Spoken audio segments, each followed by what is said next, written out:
No, പറ്റില്ല. എൻ്റെ private പാർട്സിലും എൻ്റെ ബോഡിയും ടച്ച് ചെയ്യാൻ അധികാരമുള്ള ആർക്കാണ് അവർക്ക് മാത്രമേ ടച്ച് ചെയ്യാൻ പറ്റുള്ളൂ.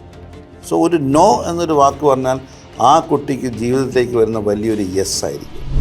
ഈ കുട്ടിയെ കാണാൻ വേണ്ടി അമ്മ പ്രതിയാണ്. അമ്മ വന്നപ്പോൾ ഈ രണ്ട് കുട്ടികളും എൻ്റെ ഈ മുട്ടിൻ്റെ അത്രയേ ഉള്ളൂ കെട്ടിപ്പിടിച്ച്, രണ്ട് കാലുകൾ കെട്ടിപ്പിടിച്ച് എന്ന് പറയണത് എനിക്ക് എൻ്റെ അമ്മയെ കാണാൻ. സമ്മതപ്രകാരമാണെങ്കിലും consent of a minor is irrelevant. സമ്മതം, കുട്ടിയുടെ സമ്മതം നിയമപരമായിട്ട് സാധുതയില്ല. ബാലവിവാഹങ്ങൾ ഇഷ്ടംപോലെ നടക്കുന്നുണ്ട്, പക്ഷേ ഇതൊന്നും വെളിയിൽ വരുന്നില്ല. എൻ്റെ ദൈവമേ, ഈ പോക്സോ കേസാണ്, നമുക്ക് പറ്റില്ല. അപ്പം പോക്സോയെക്കുറിച്ചൊരു പേടിയുണ്ട്. പക്ഷേ എന്നും പറഞ്ഞ് കേസ് കുറയുന്നുണ്ടോ? കേസും കുറയുന്നില്ല. കേരളത്തിൽ 55 ഫാസ്റ്റ് ട്രാക്ക് കോടതികളുണ്ട്. 55 കോടതികളിലും കുട്ടികൾക്കെതിരെയുള്ള നിയമങ്ങൾ വളരെ ശക്തമായതുകൊണ്ട് ശിക്ഷകളും കൂടും. ഇപ്പോൾ പതിവിൽ വിപരീതമായിട്ട് ഇത്രത്തോളം റിപ്പോർട്ട് ചെയ്യാനുള്ള കാര്യം എന്താണ്? കുട്ടികൾക്കറിയാം ഇറ്റ് ഈസ് എ ക്രൈം. ഈ വയ്യാത്ത കുട്ടികളെയാണ് കൂടുതൽ ചൂഷണത്തിന് ഇരയാകുന്നത്, മെൻ്റലി ഡിസേബിൾഡ് ആയിട്ടുള്ള കുട്ടികൾ. അപ്പോൾ ഒരു എക്സ്പേർട്ടിൻ്റെ സഹായം ഇല്ലാതെ ഇവരെ മൊഴിയെടുക്കാൻ കഴിയില്ല. നമസ്കാരം. പോക്സോ തിരുവനന്തപുരം അതിവേഗ കോടതി സ്പെഷ്യൽ പ്രോസിക്യൂട്ടർ അഡ്വക്കേറ്റ് RS വിജയമോഹനാണ് നമ്മോടൊപ്പം ഉള്ളത്. നമുക്കറിയാം, ഒരു പരിഷ്കൃത സമൂഹത്തിൻ്റെ ഏറ്റവും പ്രഥമമായ കടമ നമ്മുടെ കുട്ടികൾക്ക് ആവശ്യമായ സംരക്ഷണം, പ്രത്യേകിച്ചും നിയമപരമായ സംരക്ഷണം നൽകുക എന്നുള്ളതാണ്. നമ്മുടെ രാജ്യത്ത് നിലവിൽ വന്ന പോക്സോ നിയമം നമ്മുടെ കുട്ടികൾക്ക് നൽകുന്ന പരിരക്ഷ വളരെ വലുതാണ്. കേരളത്തിൽ ഈ നിയമം വളരെ കൃത്യതയോടുകൂടി തന്നെയാണ് നമ്മുടെ നീതിന്യായ വ്യവസ്ഥിതിയാവട്ടെ, നമ്മുടെ പോലീസ് സംവിധാനമാവട്ടെ നടപ്പാക്കുന്നത്. തിരുവനന്തപുരത്ത് വളരെ പ്രസിദ്ധമായ ഒട്ടേറെ കേസുകൾ വാദിച്ച് ഇരകളായ കുട്ടികൾക്ക് നീതി ലഭ്യമാക്കുന്നതിൽ മുന്നിൽ നിന്ന ഒരു അഭിഭാഷകൻ കൂടിയാണ് RS വിജയമോഹൻ. നമസ്കാരം. വിജയമോഹൻ, നമ്മൾ ഈ പോക്സോ കേസിനെ കുറിച്ച് നമ്മുടെ സമൂഹത്തിൽ ആവശ്യത്തിനുള്ള അവബോധം ഉണ്ട് എന്ന് വേണമെങ്കിൽ നമുക്ക് പറയാം. കാരണം കഴിഞ്ഞ കുറച്ച് കാലമായി നമ്മളതിനെക്കുറിച്ച് ചർച്ച ചെയ്യുന്നുണ്ട്, എല്ലാ തലങ്ങളിലും ചർച്ച ചെയ്യുന്നുണ്ട്. പൊതു ഇടങ്ങളിൽ ചർച്ച ചെയ്യുന്നുണ്ട്, വിദ്യാർത്ഥികൾക്കിടയിൽ ചർച്ച ചെയ്യുന്നുണ്ട്, സ്ത്രീകൾക്കിടയിൽ ചർച്ച ചെയ്യുന്നുണ്ട്. പക്ഷേ എന്നാൽ പോലും പോക്സോ എന്താണ് എന്നുള്ളതൊക്കെ അറിയാം. പക്ഷേ യഥാർത്ഥത്തിൽ ഇതിൻ്റെ അക്കാഡമിക്കായിട്ട് ഇതെന്താണോ ഒന്ന് വിജയമോഹൻ ഒന്ന് വിശദീകരിക്കാമോ?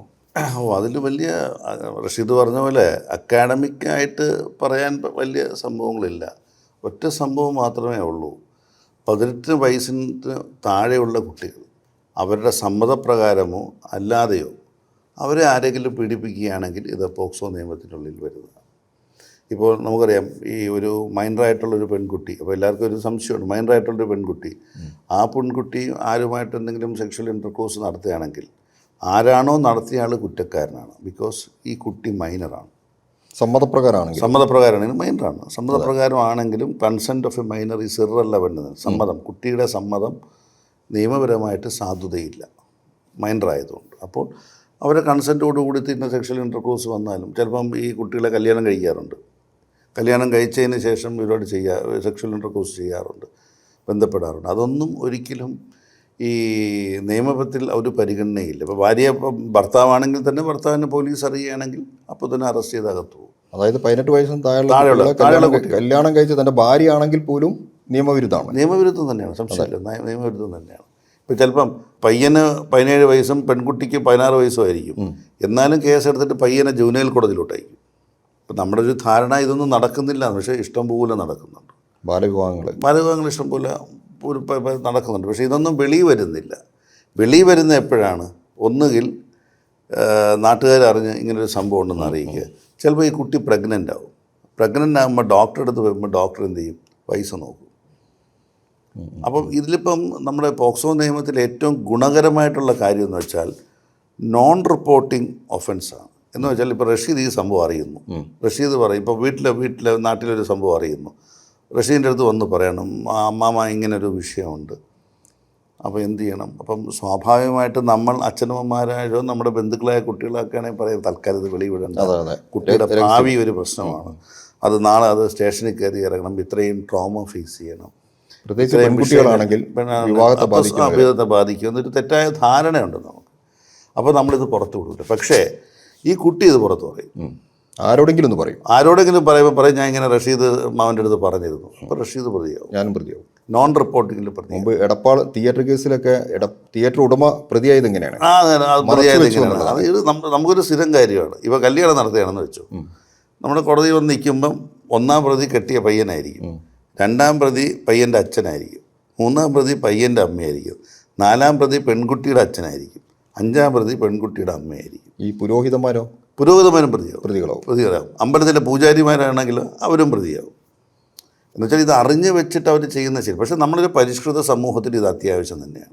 ഈ നിയമം അത്യാവശ്യം തന്നെയാണ്. പിന്നെ ഈ 2013 ഈ നിയമം വന്നത്. അപ്പോൾ ആളുകളുടെ ധാരണ ഇപ്പം മാത്രമല്ല, പണ്ടുമുണ്ട്, പക്ഷേ പുറത്തു വരുന്നില്ല. അപ്പോൾ ഇത് പറയുമ്പോഴാണ് ഇപ്പം നമ്മുടെ പോക്സോ കേസുകൾ ധാരാളം വരുന്നു.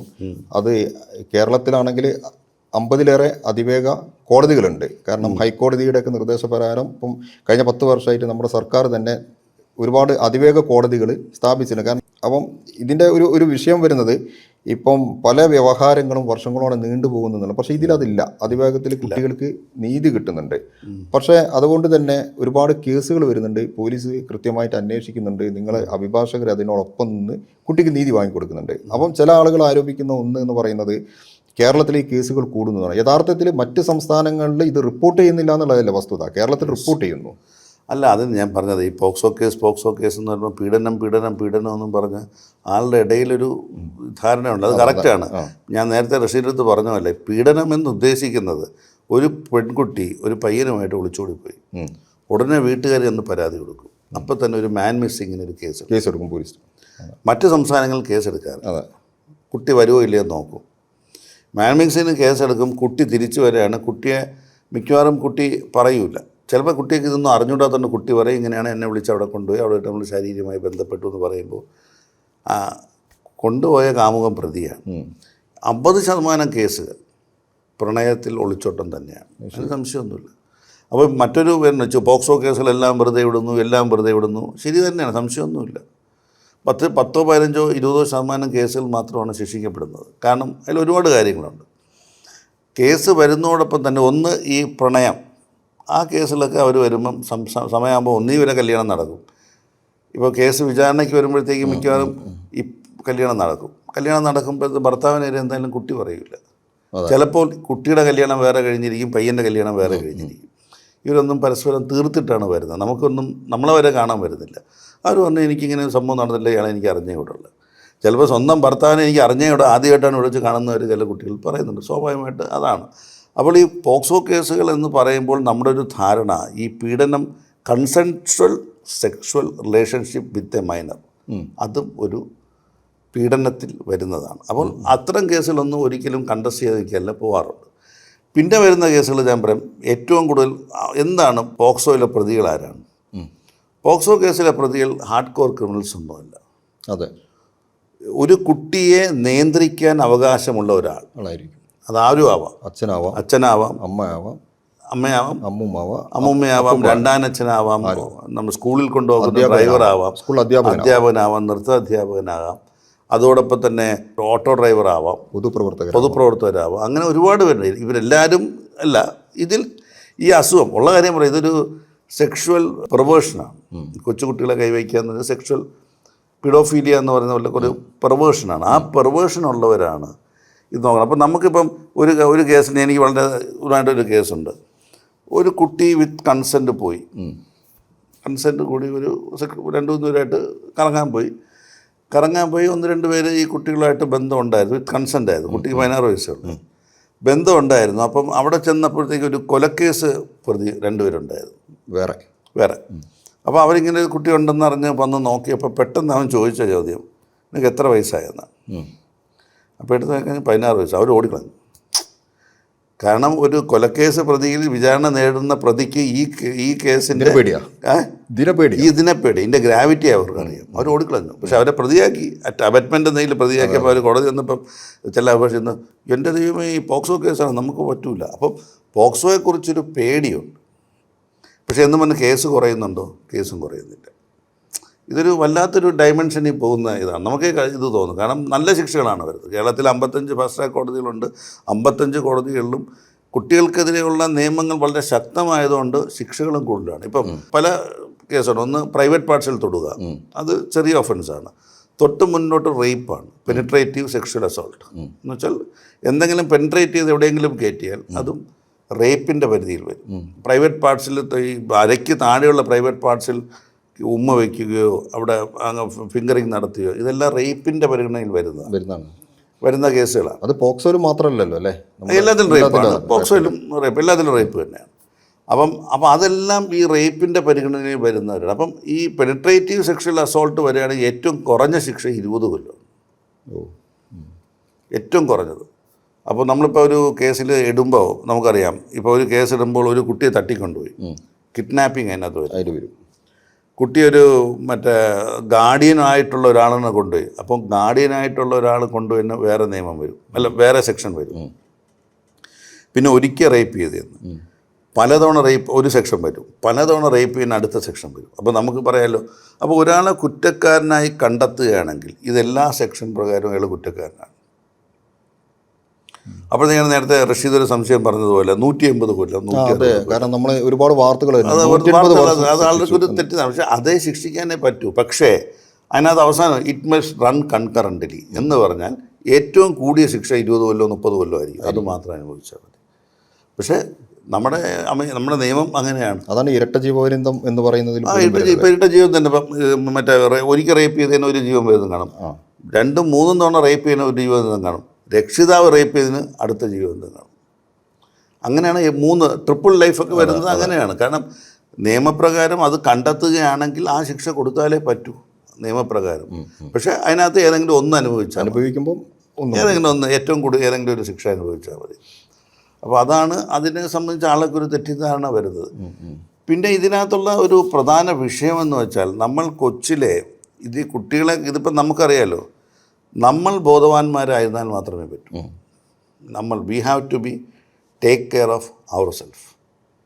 ഇപ്പോൾ പതിവിൽ വിപരീതമായിട്ട് ഇത്രത്തോളം റിപ്പോർട്ട് ചെയ്യാനുള്ള കാര്യം എന്താണ്? കുട്ടികൾക്കറിയാം it is a crime, it is an offence. കാരണം എന്താ വെച്ചാൽ സ്കൂളിലെല്ലാം തുടക്കം മുതൽ ഇപ്പം കുറച്ചും കൂടെ ഈ പോക്സോ ഇപ്പം നിയമമല്ല ഈ കോടതികൾ ലൈവായതിനു ശേഷമാണ്. ഇപ്പോൾ എനിക്കൊന്ന് 5 കൊല്ലമായിട്ടുണ്ട് പോക്സോ കോടതിയിൽ വന്നതിന് ശേഷം. അപ്പോഴത്തേക്ക് എന്ത് ചെയ്തു, ഓരോ മാസം 55 കോടതിയിൽ തന്നെ 10 എല്ലാ മാസവും 10 കേസ്, ഒരു മാസം 10-600 കേസുകൾ തീരുകയാണ്. അതോടൊപ്പം തന്നെ കൂടുന്നുണ്ട്. അപ്പോൾ ഇപ്പോൾ പെൻഡിങ് കേസുകൾ വളരെ കുറവാണ്. മീൻസ് ഒരു 10-15 കേസ് കേരളത്തിൽ മൊത്തം കാണും, 10,000-ഓളം കേസുകൾ. അത് പക്ഷേ വർദ്ധിക്കുന്നുണ്ട് എന്നത് വേറൊരു വസ്തുത തന്നെയാണ്. അപ്പോൾ ഈ വർദ്ധിക്കാനുള്ള കാരണം വെച്ചാൽ ഇപ്പോൾ ചില കാര്യങ്ങളെല്ലാം കൃത്യമായിട്ട് റിപ്പോർട്ട് ചെയ്യുന്ന ഒരു സ്വഭാവം കുട്ടികൾക്കുണ്ട്. കുട്ടികൾ ആ ഒരു അക്കാഡമിക് ആ ഒരു ലെവലിലോട്ടും ഒരു ലോഫുൾ ഒരു സിറ്റിസൺ ആണ്, ഇത് വെളിയിൽ പറയേണ്ടതാണ് എന്ന രീതിയിൽ ഒരു സ്ഥിതിവിശേഷം വന്നതിന് ശേഷം കുട്ടികളിത് പറഞ്ഞു തുടങ്ങി. പിന്നെ ഏതൊരു പീഡനം അവരൊരു സൈക്കോളജി ഭയങ്കരമാണ്. എന്ന് വെച്ചാൽ അവരൊരു സൈക്കിക് ബിഹേവിയറും അവരൊരു പൊട്ടൻസി ഭയങ്കരമാണ്. മീൻസ് കാരണം അവർ കംപ്ലീറ്റ് മാനിപ്പുലേറ്റ് ചെയ്ത് വരുന്ന നമ്മൾ പോലും അറിഞ്ഞൂടാത്ത സ്വഭാവത്തിലായത്. 10 പേര് നിൽക്കുമ്പോൾ എപ്പോഴെങ്കിലും ആളുകളുടെ മുമ്പിൽ വെച്ചോ സൈഡിൽ വെച്ചോ അവർക്ക് വേണ്ട കാര്യം ചെയ്യും. അത്രപ്പോഴും ഒരു മാനിയക്കായിട്ടാണ് തന്ത്രപൂർവ്വം ആ കാര്യങ്ങൾ ചെയ്യുന്നത്. അവർക്കറിയാം കുട്ടികൾ എന്ത് ചെയ്യണം. കുട്ടിയെ കൃത്യമായി അവർ പേടിപ്പിച്ചിട്ടേ പോകും, ഭയപ്പെടുത്തുന്നു അല്ലേ, ഭയങ്കരമായിട്ട് ഭയപ്പെടും. അല്ലെങ്കിൽ വെളിയിൽ പറയാം. ഇപ്പം ഞാൻ ഒരു ഉദാഹരണത്തിന് ഞാൻ പറയാം. എൻ്റെ കഴിഞ്ഞ വന്ന ഒരു കേസാണ്. ഒരു MBBS വിദ്യാർത്ഥി ഒരു ദിവസം ഹോസ്റ്റലിൽ താമസിക്കുകയാണ്. ഹോസ്റ്റലിൽ താമസിക്കുമ്പോൾ ഒരു ദിവസം കുട്ടി ഒരാളെ കണ്ട് ഭയങ്കരമായിട്ട് വയലൻ്റായി. വയലൻ്റായി നിലവിളിച്ച് കുട്ടി ബോധക്കെടുകയും ബഹളമൊക്കെ ഉണ്ടായി. ഉടനെ തന്നെ ഒരു ഡോക്ടറെ കാണിക്കാൻ കൊണ്ടുപോയി, സൈക്കാട്രിസ്റ്റിനെ കാണിക്കാൻ. അപ്പം ആ സൈക്കാട്രിസ്റ്റ് കുട്ടിയുടെ അധ്യാപകരായിരുന്നു. അപ്പോൾ ആ സൈക്കാട്രിസ്റ്റിൻ്റെ ഈ കാര്യങ്ങൾ സംസാരിച്ച് അയാൾ വളരെ വളരെ കെയർഫുള്ളായിട്ട് ഇങ്ങനെ ചോദിച്ച് വന്നപ്പോഴത്തേക്കാണ് കുട്ടി പറഞ്ഞത് 5ാം ക്ലാസ്സിൽ പഠിക്കുമ്പോൾ അതിൻ്റെ അധ്യാപകൻ ആ കുട്ടിയെ സെക്ഷുവലി അബ്യൂസ് ചെയ്തിട്ടുണ്ട്. അപ്പോൾ എന്തുകൊണ്ട് അടുത്ത ക്വസ്റ്റ്യൻ വരുന്നതെന്ന് വെച്ചാൽ ഇപ്പോൾ സ്വാഭാവികമായിട്ട് വരുമല്ലോ, എന്തുകൊണ്ട് പറഞ്ഞില്ല എന്ന് ചോദിച്ചപ്പോൾ അപ്പം തന്നെ അദ്ദേഹം പറഞ്ഞു, മിണ്ടിപ്പോരുത്, വെളിയിൽ പറയരുത്. അപ്പോൾ വീട്ടിൽ കുട്ടിയുടെ അമ്മയും അച്ഛനും തമ്മിൽ ചില സ്വരച്ചേർച്ച ഉണ്ടായിരുന്നു. അപ്പോൾ ഇനി കുട്ടി വീട്ടിൽ പറഞ്ഞ് വിഷയം ഉണ്ടാക്കേണ്ട, ഇനി അവിടുത്തെ വീട്ടിൽ ഒന്നാമത്തൊരു നല്ലൊരു അറ്റ്മോസ്ഫിയർ അല്ല, അത് അവിടെ പറഞ്ഞ് വിഷയം ഉണ്ടാക്കണമെങ്കിൽ കുട്ടി പുറത്ത് പറഞ്ഞില്ല. കുട്ടി ഒരു 10ാം ക്ലാസ്സൊക്കെ ആയപ്പോഴത്തേക്ക് കുട്ടിക്ക് വീണ്ടും ഇതിൻ്റെ ഞാൻ പറഞ്ഞ ഒരു ട്രോമയുണ്ട്. കുട്ടിയുടെ മനസ്സിൽ ഇത് കിടക്കുന്നുണ്ട്. അപ്പോൾ ഇടയ്ക്കിടയ്ക്ക് ഇത് കയറി വരും. ഇപ്പോൾ പഠിത്തത്തിൽ ഇതൊക്കെ ഇടയ്ക്കിടയ്ക്ക് കയറി ഒരു 10ാം ക്ലാസ് ആയപ്പോഴത്തേക്ക് എന്ത് ചെയ്തു, വീണ്ടും കുട്ടി വിഷയത്തിലോട്ട് പോയി. കുട്ടിക്ക് ഉറക്കമില്ല, ഒരു ഒരു ഒരു മെൻ്റൽ ഇൻസ്റ്റേബിളായി, സ്റ്റെബിലിറ്റി നഷ്ടപ്പെട്ടു, ഉറക്കമില്ല, വീണ്ടും പ്രശ്നങ്ങളിലോട്ടൊക്കെ പോകുന്ന ഒരു സ്ഥിതി വിശേഷം വന്നപ്പോഴത്തേക്കും ഈ കുട്ടി വീട്ടിൽ പറഞ്ഞപ്പോൾ എന്ത് ചെയ്തു, കുട്ടിയുടെ അമ്മ എന്ത് ചെയ്തു, ശരി നമുക്കൊരു സൈക്കാട്രിസ്റ്റിനെ കാണാം, സൈക്കോളജിസ്റ്റിനെ കണ്ടു. അപ്പോൾ അന്ന് കോവിഡ് സമയം ആയതുകൊണ്ട് ഓൺലൈനിലായിരുന്നു. അപ്പോൾ അമ്മയും കൂടെ ഉണ്ട്. അമ്മയും കൂടെ ഉണ്ടായിട്ട് എന്ത് ചെയ്തു, ഈ സൈക്കാട്രിസ്റ്റിൻ്റോട് ഈ അബ്യൂസിൻ്റെ കാര്യം പറഞ്ഞില്ല, മറച്ചു വെച്ചു. പിന്നെ ആ മരുന്നുകൾ കാരണം എന്ത് ചെയ്തു, ആ കുട്ടിക്ക് അന്ന് 1 കൊല്ലം പോയി, പ്ലസ് 1 ഒരു ദിവസം 1 ഇയർ പോയി, ഡ്രോപ്പ് ഔട്ടായി. പിന്നെ മരുന്നുകൾ കൊടുത്തപ്പോൾ ഓക്കെ ആയി. പിന്നെ ഇതേ സംഭവം കഴിഞ്ഞ് പിന്നെ MBBS പഠിച്ച് 2nd ഇയർ ആയിരുന്നപ്പോഴത്തേക്കും സംഭവം ഈ വേണ്ടത്. അപ്പോൾ ഒരാളെ കണ്ടെന്ന് വെച്ചാൽ പ്രതിക്ക് രൂപസാദൃശ്യമുള്ള ഒരാളെ കണ്ടു, പെട്ടെന്ന് ഈ സംഭവം എല്ലാം വിട്ട് കുട്ടിയുടെ കൺട്രോൾ പോയി, ഇങ്ങനെ വന്നു. അപ്പോൾ ഒരു 11 കൊല്ലത്തിന് ശേഷമാണ് ഈ സംഭവം കുട്ടി റിലീവ് ചെയ്യുന്നത്. അപ്പം സ്വാഭാവികമായിട്ട് നമുക്കൊരു സംശയം ഉണ്ടാകും, whether it is a genuine case or not. ചുമ്മാ 13 കൊല്ലത്തിന് ശേഷം ബട്ട് കോർട്ട് ഫൈൻഡ് ചെയ്തു, കാരണം എക്സ്പ്ലനേഷൻ വാസ് ക്ലിയർ. ഇത്രയും കാലതാമസം ഉണ്ടെങ്കിലും 11 കൊല്ലത്തിന് ശേഷം പറയണമെങ്കിൽ എക്സ്പ്ലനേഷൻ വളരെ കറക്റ്റ് ആയതുകൊണ്ട് കോടതി ഇയാളെ 12 കൊല്ലം ശിക്ഷിച്ചു. അപ്പോൾ ഇപ്പം അടുത്ത് തന്നെ സംഭവം അല്ല, ഞാൻ പറഞ്ഞതൊരു എക്സാമ്പിൾ പറയുകയാണ്. അപ്പോൾ ഈ പീഡകരാര് എപ്പോൾ ഇത് പുറത്ത് പറയും, പക്ഷേ ഇപ്പോൾ കുട്ടികൾ പെട്ടെന്ന് പുറത്ത് പറഞ്ഞു തുടങ്ങിയിട്ടുണ്ട്. ഏത് ഈ ട്രോമയുടെ ഒരു കേസ് ഒറ്റപ്പെട്ട സംഭവമല്ല, ഒരുപാട് കേസുകൾ. ഇപ്പം എൻ്റെ കോടതി തന്നെ 8 കൊല്ലം ഇതുപോലെ ട്രോമയിൽ വന്ന് 8ാമത്തെ കൊല്ലം പറഞ്ഞ കേസുണ്ടായിരുന്നു. ഇത് പറയുമ്പോഴേ ഇപ്പോൾ നിങ്ങൾ ഒരുപാട് കേസുകൾ കൈകാര്യം ചെയ്തല്ലോ. ഈ കേസുകൾ കൈകാര്യം ശരിക്കും വിജയ് ഒരു അച്ഛൻ കൂടിയാണ്. നിങ്ങൾ കൈകാര്യം ചെയ്യുന്നത് കുട്ടികളുടെ കേസുകളാണ്. അത് ആൺകുട്ടികളുണ്ട്, പെൺകുട്ടികളുമുണ്ട്. അപ്പം വല്ലാത്തൊരു വൈകാരികമായ, പൊതുവേ പോലീസുകാരും വക്കീൽമാരും ഏത് കേസുകൾ കൈകാര്യം ചെയ്യുമ്പോഴും വ്യക്തിപരമായ വൈകാരികതയിലേക്ക് കടക്കില്ല. അങ്ങനെ കടന്നാൽ നിങ്ങൾ പ്രൊഫഷൻ മുന്നോട്ട് കൊണ്ടുപോയില്ലേ, പോലീസ് ഓഫീസർമാരാവട്ടെ. കാരണം കൊച്ചു കുഞ്ഞിൻ്റെ വെട്ടിനുറുക്കിയ ബോഡി പോലും ഇൻക്വസ്റ്റ് ചെയ്യുന്ന പോലീസുകാർ ചിലപ്പോൾ അവർ ഉള്ളിൽ വിതുമ്പുന്നുണ്ടാവാം, പിന്നീട് പൊട്ടിക്കരയുന്നുണ്ടാവാം. പക്ഷേ ആ സീനിൽ അവരത് ചെയ്യില്ല. കാരണം വെച്ചാൽ ചെയ്താൽ അവർക്ക് മുന്നോട്ട് പോകാൻ കഴിയില്ല. പോസ്റ്റ്മോർട്ടം ടേബിളിൽ വെക്കുന്ന ബോഡി പിന്നീട് പോസ്റ്റ്മോർട്ടം ചെയ്ത ഒരുപാട് ഷൈലിബാസിനെ പോലുള്ളൊക്കെ അവർ പുസ്തകങ്ങൾ എഴുതിയിട്ടുണ്ട്, എഴുതിയില്ല, അവർ അനുഭവങ്ങൾ പങ്കിട്ടിട്ടുണ്ട്. നിങ്ങൾ വക്കീൽമാരും ഇങ്ങനെ തന്നെയാണ്. ഒരുപാട് കേസുകൾ കൈകാര്യം ചെയ്യുമ്പം നമുക്ക് അവരുടെ കുടുംബത്തിനറിയാത്ത കാര്യങ്ങൾ പോലും നിങ്ങൾക്ക് ചിലപ്പം അറിയാൻ കഴിയും. അപ്പോൾ ഇത് കുട്ടികളാണ് നിങ്ങൾ കൈകാര്യം ചെയ്യുന്നത്. എന്തെങ്കിലും ഇതുപോലെ നിങ്ങളെ വേദനിപ്പിച്ച, നിങ്ങളെ പിടിച്ചുലച്ച വൈകാരികമായ ഏതെങ്കിലും അനുഭവങ്ങൾ വിജയിന് പങ്കുവെക്കാനുള്ള എന്തെങ്കിലും ഉണ്ടോ? വൈകാരികരമായിട്ടുള്ള അനുഭവങ്ങളെന്ന് പറഞ്ഞാൽ മിക്കതും അത് തന്നെയാണ്, ഭൂരിഭാഗവും. ഇപ്പം ഞാൻ പറഞ്ഞു, ഇപ്പോൾ ഒരു പോക്സോ കേസിലൊരു പ്രണയവുമായി ബന്ധപ്പെട്ട് വന്നതിൽ വലിയ വൈകാരികത അനുഭവങ്ങളൊന്നും ഉണ്ടായില്ല. പക്ഷേ കൊച്ചു കുട്ടികളെ പീഡിപ്പിക്കുന്ന കാര്യം, ഇപ്പം തന്നെ ഒരു എക്സാമ്പിൾ, 2 എക്സാമ്പിളുണ്ട്, അത് പറയാതിരിക്കാൻ പറ്റാത്തതുകൊണ്ട് ഞാൻ പറയാം. ഒന്ന്, ഒരു അമ്മയെ ശിക്ഷിച്ച കേസാണ്. 2 മക്കളുണ്ട്. അച്ഛൻ വന്നിട്ടൊരു തലയ്ക്ക് സ്ഥിരമില്ലാത്തതിനാൽ അമ്മ മക്കളുമായിട്ടാണ് താമസിക്കുന്നത്. അപ്പോൾ അമ്മയ്ക്ക് 2 കാമുകന്മാരുണ്ട്. അമ്മ എന്ത് ചെയ്യും, ഈ കാമുകന്മാർ അമ്മയുടെ വീട്ടിൽ വരുമ്പോഴത്തേക്ക് കൊച്ചുകുട്ടികൾ, 5ഉം എനിക്കൊന്ന് 10 വയസ്സിന് താഴെയുള്ള 2 കുട്ടികൾ, ഒരു കുട്ടിക്ക് 8 വയസ്സും മറ്റേ കുട്ടിക്ക് 10 വയസ്സുമാണ്. 2 പെൺകുട്ടികളാണ്. ഈ വരുന്ന ഇവരെന്ത് ചെയ്യും, ഈ അമ്മ അടുത്ത് കിടക്കുകയാണ്, ഇയാളും ഈ കുട്ടിയെ ഓറൽ സെക്സിന് വേണ്ടിയൊക്കെ പ്രേരിപ്പിക്കും. കുട്ടിയെ അമ്മ അടുത്ത് കഴിഞ്ഞ് തൊട്ടുപുറത്ത് മോള് കിടക്കും. അമ്മ ഒരു ടൈപ്പ് ലേഡിയാണ്, ലൂസ് ക്യാരക്ടർ ലേഡിയാണ്. അപ്പോൾ അമ്മയും അവരെ സപ്പോർട്ട് ചെയ്ത് നിൽക്കുകയാണ്. അപ്പോൾ മറ്റേ കുട്ടിയുടെ കാര്യം, മറ്റേ കുട്ടി അപ്പം വരാതെയായി. അങ്ങനെ മാറി ഇങ്ങനെ വീടുകളിൽ വരുമ്പോഴൊക്കെ ഈ 2 കാമുകന്മാരും 2 പേര് ഉപദ്രവിച്ച, സെക്ഷുവലി അസോൾട്ട് ചെയ്ത കാര്യം, അതും പെൻട്രേറ്റീവ് സെക്ഷുവൽ അസോൾട്ട്.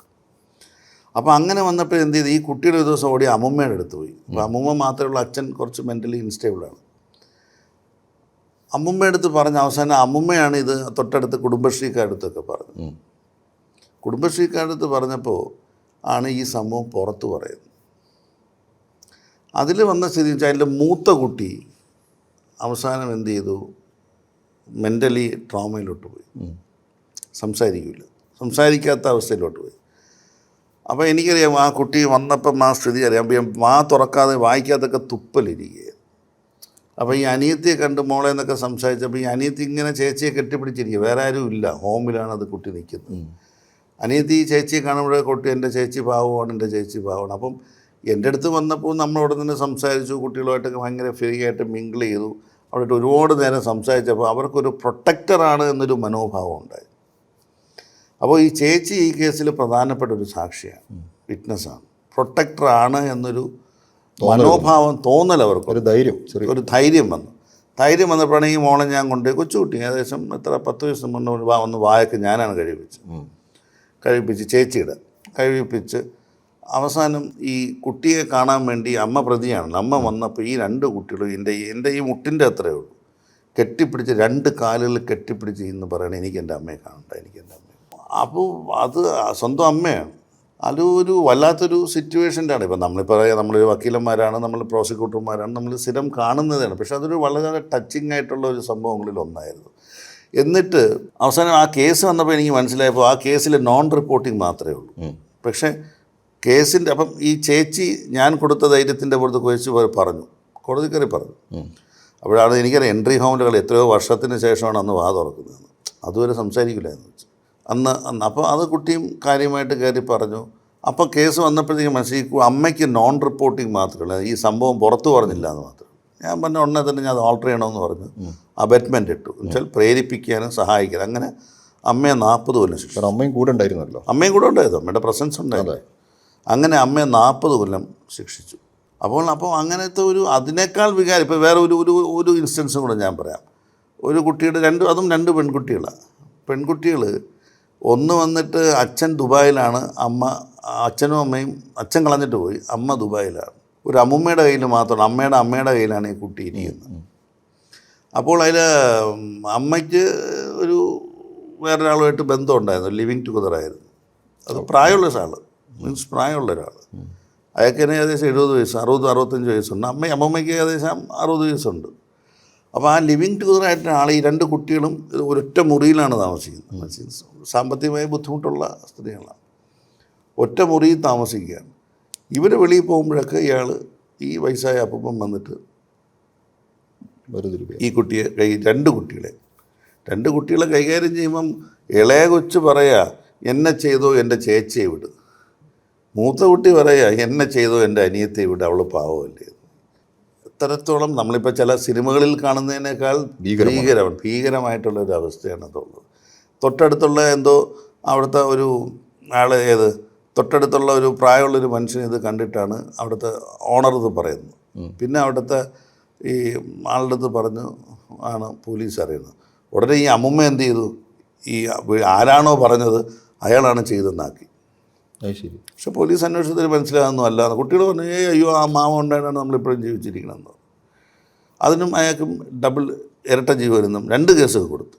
2 കേസുകൾക്ക് ഇരട്ട ജീവപര്യന്തം കൊടുത്തു. അപ്പോൾ അങ്ങനെയുള്ള ഒരുപാട് കേസുകളാണ്. പിന്നെ നമുക്കൊരു ധാരണയുണ്ട് പെൺകുട്ടികൾ മാത്രമാണ് പീഡനത്തിൻ്റെ. ഒരിക്കലുമില്ല. ഏറ്റവും അവസാനം ഒരു കേസിൽ വിധി വന്നത് എനിക്കറിയില്ല, 161 കൊല്ലം ഒരു അധ്യാപകനെ ശിക്ഷിച്ചു. അപ്പോൾ പയ്യൻ വന്നിട്ടൊരു ഓട്ടിസം കുട്ടിയാണ്. അപ്പോൾ നമുക്കറിയാമല്ലോ ഓട്ടിസം കുട്ടികളെക്കുറിച്ച് അവരുടെ ഒരു ബിഹേവിയറൽ പ്രശ്നങ്ങളൊക്കെ ഉണ്ടല്ലോ. അവർ കണ്ണൂരുകാരാണ്. അപ്പോൾ അമ്മയും അച്ഛനും കുട്ടിയെ ഓട്ടിസം ആയതുകൊണ്ട് ട്രിവാൻഡ്രത്ത് ബെറ്റർ ചികിത്സ കിട്ടുമെന്ന് പറഞ്ഞ് ട്രിവാൻഡ്രത്ത് അവരെല്ലാം താമസിച്ച് ഈ കുട്ടിക്ക് വേണ്ടി ചിലവഴിച്ച് നിൽക്കുകയാണ്. അപ്പോൾ ഈ കുട്ടിയെ കിട്ടിയ ഒരു അധ്യാപകൻ ഇത്ര പെർവേർട്ടഡ് ആയുള്ളൊരു അധ്യാപകനാണ്. അയാളുടെ ബാത്റൂമിൽ വെച്ച് സ്ഥിരമായിട്ട് അബ്യൂസ് ചെയ്യുകയായിരുന്നു. അപ്പോൾ ഈ അബ്യൂസ് ചെയ്യുമ്പോഴുള്ള പ്രശ്നമെന്ന് വെച്ചാൽ സെക്ഷുവൽ അബ്യൂസ് ഇത്തരം കുട്ടികൾ താങ്ങൂല, കുട്ടികൾ വയലൻ്റ് ആവും. വയലൻസ് എന്ന് വെച്ചാൽ പെട്ടെന്ന് അവർ വീട്ടുകാരിൽ നിന്ന് മാറി നിൽക്കും, കട്ടിലിൻ്റെ അടിയിൽ കയറി ഒളിച്ചിരിക്കും, വെളിയിറങ്ങൂല, സംസാരിക്കാതെയാവും. അപ്പം ഇതിൻ്റെ മാറ്റം കാണുമ്പോൾ ഒരു കൗൺസിലർക്കോ വീട്ടിലെ അമ്മയ്ക്കും അച്ഛനും കൃത്യമായി മനസ്സിലായി ഇങ്ങനെ അസുഖമുള്ളവർക്കോ. അങ്ങനെ ഒരു ഓട്ടിസത്തിൻ്റെ ഒരു ഇത് വന്നപ്പോൾ അവർ പിന്നെ ഈ കുട്ടിയോട് ചോദിക്കുകയാണ്. അപ്പോൾ കുട്ടിക്കൊരു സ്വഭാവമുണ്ട്, എന്തും എഴുതി വയ്ക്കും. അപ്പോൾ വീട്ടുകാരത് ശ്രദ്ധിക്കുന്നില്ല, എന്തും എവിടെയും കുറിച്ച് വയ്ക്കും, നോട്ട്ബുക്കിലോ ചുവരിലോ ഒക്കെ കുറിച്ച് വയ്ക്കും. അപ്പോൾ അങ്ങനെ ഒന്ന് ചോദിച്ചു. അവസാനം കൗൺസിലിംഗ് പലതവണ നടത്തിയപ്പോഴാണ് ഇവൻ ഈ ഒരു സാധനം പറയുന്നത്. അപ്പോൾ ഇവനിത് പറയാനൊന്നും നേരെ അറിഞ്ഞുകൂടാ. അപ്പോൾ നിയമപരമായിട്ടുള്ള ഒരുപാട് ബുദ്ധിമുട്ടുകളുണ്ടാവും. അപ്പോൾ അന്നത്തെ ഒരു ഓഫീസർ അല്ല മിടുക്കനായിട്ട് ഓഫീസർ ആയതുകൊണ്ട് എന്ത് ചെയ്തു, ഒരു എക്സ്പേർട്ട് പാനലിനെ വെച്ചിട്ട് വീണ്ടും കുട്ടിയുടെ മൊഴിയെടുത്തു, എക്സ്പേർട്ടിനെ വെച്ച്. അതായത് ഇത്തരം കുട്ടികളെ കൈകാര്യം ചെയ്യും. അപ്പം നമുക്ക് മനസ്സിലായി ഇത്തരം ഈ ഓട്ടിസം ഇത്തരം ഈ വയ്യാത്ത കുട്ടികളെയാണ് കൂടുതൽ ചൂഷണത്തിനിരയാകുന്നത്, മെൻ്റലി ഡിസേബിൾഡ് ആയിട്ടുള്ള കുട്ടികൾ. അപ്പോൾ ഒരു എക്സ്പേർട്ടിൻ്റെ സഹായം ഇല്ലാതെ ഇവരെ മൊഴിയെടുക്കാൻ കഴിയില്ല. അപ്പോൾ പോലീസ് മിക്കവാറും എക്സ്പേർട്ടിൻ്റെ സഹായം സ്വീകരിക്കാറുണ്ട്. ആ എക്സ്പേർട്ടിൻ്റെ മുമ്പിലാണ് ആദ്യം ഒരു ആളുടെ മുമ്പിൽ പറഞ്ഞു, രണ്ടാമത് എക്സ്പേർട്ട് പാനൽ ഉപയോഗിച്ചും കംപ്ലീറ്റ് ഡീറ്റെയിൽസ് ഈ കുട്ടി പറഞ്ഞു. അപ്പം ആ കുട്ടി പറഞ്ഞപ്പോൾ അത് അനുഭവിച്ച് വന്നൊരു ട്രോമ. പക്ഷേ നമുക്കറിയാം, നമ്മൾ കോടതിയിൽ നമ്മൾ ഇത് പറയുമ്പോഴത്തേക്ക് ഒരു പ്രഗത്ഭനായിട്ടുള്ളൊരു അഭിഭാഷകൻ വന്നാൽ ഏത് കുട്ടി, ഇപ്പോൾ കുട്ടിക്ക് അറിഞ്ഞുകൂടല്ലോ നിയമത്തിൻ്റെ സാധുതകൾ എന്താണെന്നും കോടതിയിലെ വാട്ട് എവിഡൻസ് എന്താണെന്നും അറിയില്ല. കുട്ടി ഇപ്പോൾ അവർ ചോദിക്കുമ്പോൾ ചോദ്യം പറഞ്ഞാൽ എല്ലാം ശരിയാണെന്ന് പറഞ്ഞത് കുട്ടിക്കറിയില്ല. അപ്പോൾ വെൽ എക്യുപ്ഡ് ആയിട്ടുള്ളൊരു ഈ കുട്ടി ഇങ്ങനെ പറയുമ്പോൾ ഒരുപാട് അപാധകൾ വരും. അതുകൊണ്ടാണ് നമ്മുടെ ഈ ആക്റ്റിൽ ഒരു പ്രിസംഷൻ വെച്ചിരിക്കുന്നത്. മീൻസ് പ്രിസംഷൻ ഉള്ളൊരു ആക്റ്റാണ്. എന്ന് വെച്ചാൽ ഒരു കുറ്റം ചെയ്തു എന്ന് പറഞ്ഞാൽ കുറ്റം ചെയ്തു എന്ന് ചെയ്തിട്ടില്ല എന്ന് തെളിയിക്കേണ്ടത് പ്രതിഭാഗമാണ്. ഇപ്പോൾ പ്രോസിക്യൂഷൻ ഒരു റിപ്പോർട്ട് കൊടുത്താൽ അതിൻ്റെ അർത്ഥം കുറ്റം ചെയ്തു എന്നാണ്. അപ്പോൾ അതാണ് ഒരു പ്രിസംഷൻ ഉള്ളൊരു ആക്ട്. ഇതാണ് ആ പ്രിസംഷൻ ഉണ്ടായിട്ട് പോലും ചിലപ്പോൾ പല കോടതികളെല്ലാം നിയമത്തിൻ്റെ ചിലപ്പോൾ നൂലാമല നിൽക്കുമല്ലോ, നിയമത്തിൻ്റെ ചിലപ്പോൾ മാസ്റ്റർ എഴുതിയിൽ വലിയ വശകോ കുട്ടിയുടെ മൊഴിയിൽ പറ്റുന്ന താളിച്ചകളോ എല്ലാം വെച്ച് വെറുതെ വിടാറുണ്ട്. അപൂർവം കേസുകൾ മാത്രമാണ്. അപ്പോൾ ഈ കുട്ടി ഇതുപോലെ തന്നെ ഒരുപാട് കാര്യങ്ങൾ മാറ്റിയും തിരിഞ്ഞുമൊക്കെ പറയുന്നുണ്ടെങ്കിലും മൊത്തം മൊഴിയെടുത്തപ്പോൾ പീഡനം നടന്നു എന്ന് കോടതിക്ക് ബോധ്യപ്പെട്ടാണ് 161 കൊല്ലം ശിക്ഷിച്ചത്. അപ്പം അത് ഒരു അധ്യാപകൻ. അതുപോലെ മെൻ്റലി ഹരാസ്ഡ് ആയിട്ടുള്ള കുട്ടികളുണ്ട്. അവരെയൊക്കെ എന്തും ഇവരൊക്കെ കൈകാര്യം ചെയ്യാൻ എളുപ്പമാണ്. അപ്പോൾ അത് ഞാൻ ചോദിക്കുന്നത്, അതായത് ഇപ്പം നമ്മൾ ഈ സെക്സ്വലി അബ്യൂസ് ചെയ്യുന്നത് കൂടാതെ ഇപ്പം ഈ ബാഡ് ടച്ച് നേരത്തെ പറഞ്ഞു, സ്വകാര്യ ഭാഗങ്ങളിൽ സ്പർശിക്കുന്നത് ഉൾപ്പെടെയുള്ള കാര്യങ്ങളൊക്കെ ഈ കുറ്റകൃത്യത്തിൽ ഈ വാക്കാലുള്ളതോ, അതായത് ഒരു കുട്ടിയോട്, ഒരു പെൺകുട്ടിയോട് അല്ലെങ്കിൽ പ്രായപൂർത്തിയാകാത്ത ഒരു കുട്ടിയോട് ഈ വളരെ മോശം ലൈംഗിക ചുവയോടുകൂടി സംസാരിക്കുന്നതും ഒക്കെ ഈ വരും. ഉറപ്പില്ല വരും. ലൈംഗിക ചുവയിൽ സംസാരിക്കുന്നവരും ഇതിൽ ഏറ്റവും കൂടുതൽ ഇപ്പോൾ വരുന്നത് പോണോഗ്രഫിയാണ്. ചൈൽഡ് പോണോഗ്രഫിയാണല്ലോ. ഇപ്പം നമ്മൾ ചൈൽഡ് പോണോഗ്രഫിയിൽ പല ഇൻസ്റ്റൻസ് ഞാൻ പറയാം. ഇപ്പം തന്നെ ചിലപ്പോൾ തന്നെ കുട്ടികൾ തമ്മിൽ ഈ ആൺകുട്ടിയും പെൺകുട്ടിയും വിത്ത് കൺസെൻ്റ് ആണെങ്കിൽ ചിലപ്പോൾ എന്ത് ചെയ്യും, അവർ വീഡിയോയിൽ അത് പകർത്തും. ചിലപ്പോൾ വിത്തൗട്ട് കൺസെൻ്റ് ആണെങ്കിൽ ചിലപ്പം ഈവൻ നാളെ ബ്ലാക്ക് മെയിൽ ചെയ്യാൻ വേണ്ടി കുട്ടിയുടെ രഹസ്യമായിട്ട് വീഡിയോയിൽ പകർത്തും. അപ്പോൾ ഇത് വെച്ച ഈ കയ്യിൽ വെച്ചതിന് ശേഷം ഇത് പിന്നെ യൂട്ടിലൈസ് ചെയ്യാൻ വേണ്ടി ചിലപ്പോൾ ഇത് വെളിയിൽ കൊടുക്കാനും ഒക്കെ ചെയ്യുന്നുണ്ട് ചെയ്യും. അപ്പോൾ ഏറ്റവും കൂടുതൽ പോണോഗ്രഫിയാണ്. പോണോഗ്രഫി പിന്നെ അതുപോലെ തന്നെ സെക്ഷൽ അബ്യൂസ് ചെയ്യുന്ന വേർഡ്സ് വരെ ഭയങ്കര ഇതാണ്. 3 കൊല്ലം വരെ ശിക്ഷ കൊടുക്കുന്ന ഇതാണ്. സെക്ഷലി അബ്യൂസ്ഡ് വേർഡ്സ് പറയുകയാണെങ്കിൽ അങ്ങനെ പറയാൻ പാടില്ലല്ലോ. അങ്ങനെ ഒരു കുട്ടിയെടുത്ത് അങ്ങനെ അതിൻ്റെ ചെയ്യുന്നതും അതും ഈ ഇതിനകത്ത് വരുന്ന ഒരു സംഭവമാണ്. നമ്മളിപ്പം ഈ ഒരു കുട്ടി, ആ കുട്ടിയോട് ഒരാൾ മോശമായി പെരുമാറുന്ന കുട്ടിക്കൊരു ബോധ്യം വരും. ഏത് പ്രായത്തിലാണെങ്കിലും ഒരു പ്രത്യേകിച്ച് ഇപ്പോഴത്തെ കുട്ടികളൊക്കെ സെൻസിറ്റീവാണ്. ഒരുപാട് ഓൺലൈൻ വഴിയൊക്കെ ഒരുപാട് കാര്യങ്ങൾ കാണുന്നുണ്ട്. ഇവർക്ക് ഇത് എന്താണെന്ന് അറിയാം. ഇപ്പം നമ്മൾ നേരത്തെ പറയുന്ന ഒരു കാര്യമാണ് ഗുഡ് ടച്ച് ബാഡ് ടച്ച് നമ്മൾ കുട്ടികളെ പഠിപ്പിക്കണം എന്നുള്ളത്. അപ്പോൾ ഇങ്ങനെ ഒരു സാഹചര്യത്തിൽ എന്നോട് ചെയ്ത് തെറ്റാണെന്ന് ആ കുട്ടിക്ക് ബോധ്യം വന്നാൽ ആ കുട്ടി അത് എങ്ങനെയാണ് കൈകാര്യം ചെയ്യേണ്ടത്? അതായത് എവിടെയാണിത് പറയേണ്ടത്? ഇപ്പം അച്ഛനും അമ്മയോട് മാത്രമല്ലാതെ നമുക്ക് എവിടെയൊക്കെ സമീപിക്കാം? കുട്ടിക്ക് എവിടെയും സമീപിക്കാം.